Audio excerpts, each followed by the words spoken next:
May I now welcome Dr. Pachauri on stage to give his lecture.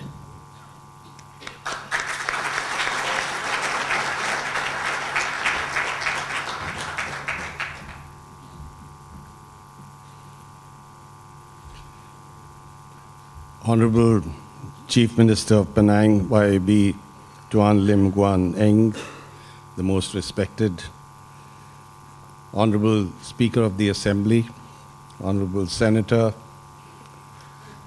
CEO of the Penang Institute, Mr. Zairil Khair Johari, Executive Director of the Penang Institute, Professor Datuk Dr. Wu Wing Tai. It's a great privilege for me to be here and to stand before you to deliver this extremely important lecture. But before I get into the substance of what I have to say, may I salute the Honorable Chief Minister for all the initiatives that he's taking and that I'm sure he will be taking in the years ahead. Clearly, what Penang has achieved is something that's worthy of deep admiration. And I would say that it's really a reflection of what Gandhi always said, be the change you want to see in the world. And I think if Penang wants a better world, as all of us do, then clearly the best way to start is by taking some of those steps which you expect the rest of the world to follow. I would like to mention that the whole subject of sustainable development has been receiving increasing attention over the years, particularly since the Brundtland Commission issued its report. So let me go to the next slide. Next, yeah, this is it. The definition of sustainable development, according to the Brundtland Commission, is very simple. It's that form of development which meets the needs of the present without compromising the ability of future generations to meet their own needs. So basically, I think as the Honorable Chief Minister reminded us, we have not inherited the earth.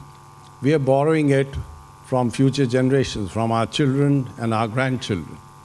And therefore, if we have to ensure that they have the ability to meet their own needs, then clearly what we pass on to them should be at least as good as what we have received. And in fact, we need to do more, simply because we are living in a world where population is growing very rapidly. The pressure on our natural resources is becoming more and more an issue of concern, and therefore we really need to move ahead with that clearly in our minds and in our actions. Now, from 1972, when the first conference on the environment was held in Stockholm, and incidentally in that particular conference, the UN Conference on the Human Environment, there were just two heads of government who participated, the host Prime Minister of Sweden, Mr. Olof Palme, and Mrs. Indira Gandhi, who was then Prime Minister of India. As opposed to that, in 1992, when the Rio summit was held, you had over 100 heads of state and heads of government. And more recently, in June 2012, we had the UN Conference on Sustainable Development, the Rio +20 summit, and we had a pretty large number of heads of state and heads of government participating, less than 100, but close to, I think it was about 80-something.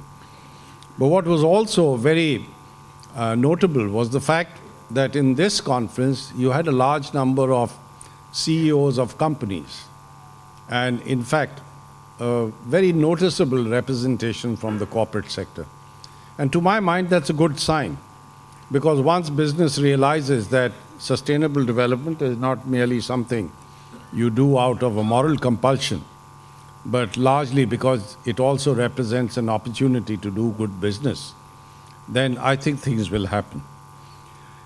And as you're aware, in the 2012 Rio +20 summit, a decision was taken, or at least a direction was set, that we must come up with Sustainable Development Goals, which in a sense carries forward what was established as the Millennium Development Goals in the year 2000. Now, if we deal with sustainable development, then we have to consider issues of efficiency, equity, and ethics.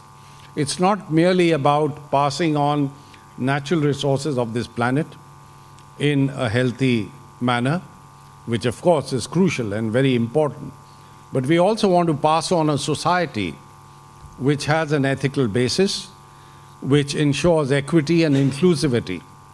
Because if people are excluded from the opportunities to develop, then that's not a stable society. And an inclusive pattern of development is an essential prerequisite for sustainable development. Next slide, please. One of the greatest thinkers of our time, Professor Amartya Sen, said very clearly, it would be a gross violation of the universalist principle if we were to be obsessed about intergenerational equity without at the same time seizing the problem of intragenerational equity. We live in a world today which is terribly unequal. And this is something which, if anything, is getting worse. The gap between rich and poor is growing, and therefore sustainability also requires that we address this particular reality through devising means which allow people to move up and better their lot in life by seizing opportunities that are available to all. Next slide. Now, in the 21st century, there are several challenges which arise out of disparities and inequalities. The Human Development Report, of which the 2012 version came out just a few days ago, on the 14th of this month, in fact, and I happen to be a member of the advisory board that advises the UN and UNDP on this particular report. Another member of that is Professor Amartya Sen. The point that was made was that the low HDI countries have experienced the greatest loss of rainfall and greatest increase in variability. And this is something that obviously affects the poorest of the poor.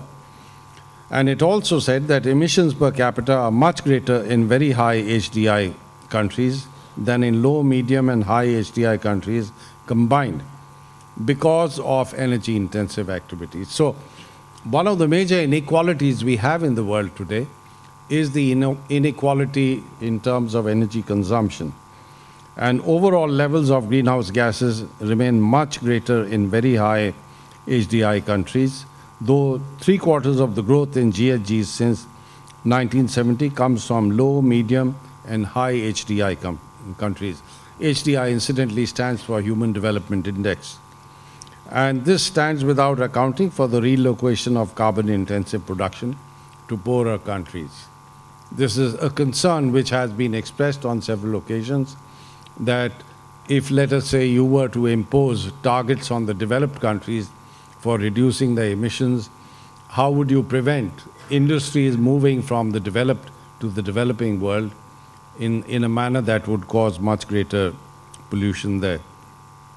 So the important point to remember is what is said at the bottom of this slide.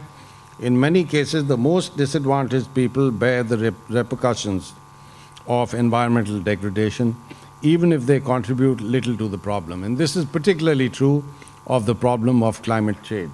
Let me go to the next slide. The world is on track to reach the MDG on access to safe drinking water. You know, the MDGs have had a mixed kind of experience in their implementation. Much has been done to provide safe drinking water, but we still have a very serious problem with sanitation. And 80% of the world's population lives in areas with water security threats, and these are going to become worse over time, unfortunately. The most severe threat category affects 3.4 billion people, almost all in developing countries.